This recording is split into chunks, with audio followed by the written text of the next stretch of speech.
into the rental property business. There's still Airbnb left, but we're down to the wire here. All the people that were going to jump on this, I'm part of the housing industry business, that haven't jumped on the bandwagon yet. It's getting late in the game. You've got very little time because rents are going to start being stifled and they're going to start dropping if you're fixing the problem. That's where your currency starts going up in worth. You understand? Just like a scale. Cost of living goes down, worth of currency goes up. Okay, that's what you're looking for. And that's what's got to happen. That's the only evidence I'm ever going to say is worthwhile. And it's got to be a trend in perpetuity. But in the meantime, things are going to get worse. And if that Band-Aid just keeps coming off slow, maximum damage, Georgia Guidestones, get rid of 90+% of the human population, that's where it's all headed. It's just that same trajectory. But eventually God's will is going to kick in. The power of the Spirit of truth is going to override. One way or another, it's all going to happen. Okay? But not on my time, not on your time, not on any human's time, but on God's time and in His way. So we all need to be a bit patient here in just, hoping that Band-Aid, comes off sooner rather than later, that economic bandage. Man, I've gotten long-winded. I really want to stop it. I've got less than 10 minutes left on this tape, and I'm going to really try to rush through some things here, so I'm going to probably talk kind of fast. I misspoke last week about, I was talking about diet. No, I can't tell you how to gain weight. I don't know how to gain a pound. Okay, the only way, maybe get a wife. I know that I'm about 5 pounds heavier when I have a wife to eat dinner with, this sort of thing, to cook with, whatever, to help me out in this regard. But other than that, no, I could tell you how to lose weight probably, but not gain it. And I mentioned Alex Jones, being the first one to really, he wasn't the first one. It was actually my dad, of all things, and some of his buddies were sitting around his table and talking about 9/11. And then they were the ones that told me that this was an inside job. They were the first ones. And I just mocked and scoffed them immediately. I said, that's preposterous. That's ridiculous. Nobody could do research and development in these buildings to see how they're going to respond in an incident like that. That was my attitude. I bought the official story from the get for about the first, probably first 3-4 years, I guess, is before I started. It was my dad that first brought it up. But, Alex Jones, I understand, he was the one that brought it to the world, largely, this idea that it really was this small cadre of criminals working within the government, very subjective term, this government thing, because it's supposed to be we the people, the only valid, legitimate government out there. I might have to make another tape. I'm sorry to any of the listeners. I mean, I know I got a meager audience, and I'm fine with that. I just want, anything good that I say and valuable to be passed along in whatever way you choose to. I'm your friend. I'm everybody's friend. I love everybody.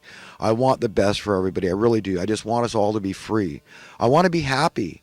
And I know that it's not the kind of thing I can go alone. I mean, if there was a way I could just make a whole lot of money and just say, screw everybody else, you're too damn stupid, you're on your own, that's prescribing the social Darwinian economic principles. That's just what these people want me to do. I can't do it. I can't separate myself. I've got to help people understand the big picture, what's going on here, how we're being taken as a civilization, how they're killing people.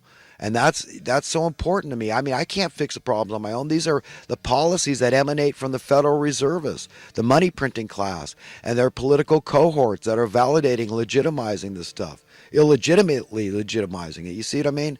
It's satanic. It's like Satan telling Satan, Jesus, bow down and worship me and I'll give you all this. It's not yours to give. It belongs to God. Everything belongs to God, rightfully. There's only one creator God. Okay? So all you evil people, remember that about yourselves. You're not your own. The mainstream media is cowed to not speak a word about the well-accepted fact the events that unfolded on the morning of 9/11 in New York were reported very erroneously to the people of the world. No, they're still, the official lie is all they believe, right? You're a conspiracy theorist if you believe anything else.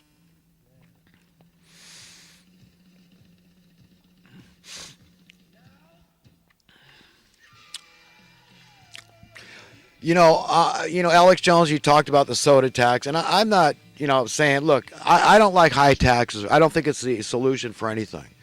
But, for crying out loud, if you're going to tax something on the soda, it seems like that would be a good place But then again, I mean, it just the thing with the cost of living. I can't stand behind high taxes or high cost of living on anything. If you want to buy rat poison, do I think rat poison should be taxed to death? I don't know. I no, not if you want to kill rats, right? But this is killing human beings, so I don't know what the answer is. Just being informed, I guess, about aspartame being in the diet soda, how bad it is, the wood alcohol that starts forming in your bloodstream and affecting your brain, damaging it. And then you got the high fructose corn syrup, which that's found mercury and lead in this product. So these are bad things. Do I think taxing them is the answer? Not really. Not really. When it comes down to it, I'm against high cost of living. I'm against high taxes. Same thing. Same thing. Remember. But then soda, who needs soda? It's kind of a luxury item, right? It's only bad for you. I mean, who could say soda is ever good? It's never good. Not high fructose corn syrup. A little bit of sugar maybe once in a while isn't going to kill you. It's at least somewhat natural from the cane and all this, but it's refined, and so our bodies have a hard time with it. You got the diabetes problems, the pancreatic problems, all these problems that stem from this. So there's a lot of issues with the sugar, but I'm not saying that taxes are the answer. And Donald Trump and his Trump Tower, he realizes that no man is an island unto himself. No king wants to be alone in their tower. He built this Trump Tower, and he forced living with a lot of other people. He's a social guy, and so I don't object to that. I mean, he appealed to the rich people and gave them housing. But the story of this homeless woman that was found in the room, and he let her stay to this day, and they feed her and take care of her. I'm not saying that could happen so easily anymore. But this idea that he's ashamed of homelessness and wants to end it, he wants to end poverty.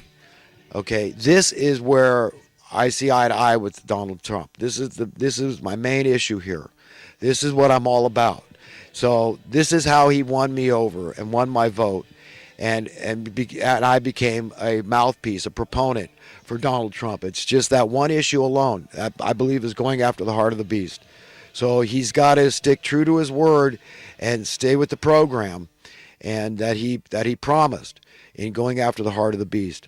And this will make all these establishmentarians seethe. Just keep good security around you and make damn sure they get the bad guy before the bad guy gets you. So that's how I feel about it right now.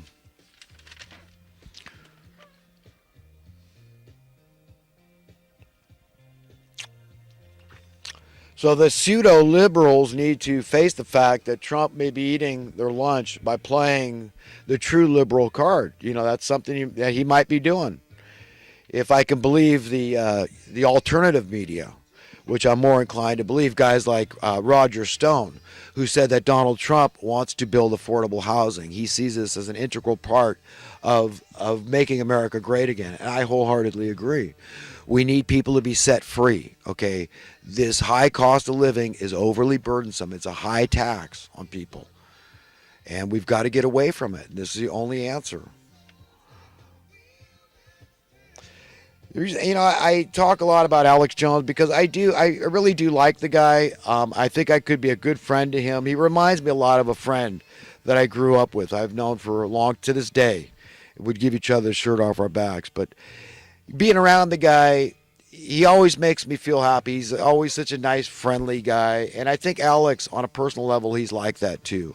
Just a kind of a gregarious, friendly dude, give you the shirt off his back, generous and kind. I think that sometimes the lines get blurred between the theatrics and the showmanship and his passion. So I give him a big break because of his bravery, his courage, his success in reaching an enormous audience, and his influence in that regard. And just wake up people, whacking them over the head, literally with his persona, and I think that has been very effective. So I have great admiration and regards and respect for the man. Let me make that straight. But just like a good friend, sometimes you got to bitch people out. You've got to correct them where you believe. Otherwise, you're not really a good friend. And I expect that of any good friend myself. Correct me when I'm wrong. If I'm not seeing the forest for the trees, show me how I'm not seeing the forest for the trees.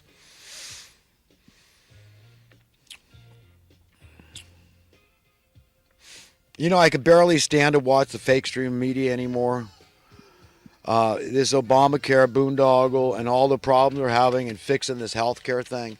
I mean, the insurance being in there, it's like a quasi government agency now. I hated being forced to get car insurance. Yeah, I hate buying insurance. If I'm a really good driver and I'm never going to crash my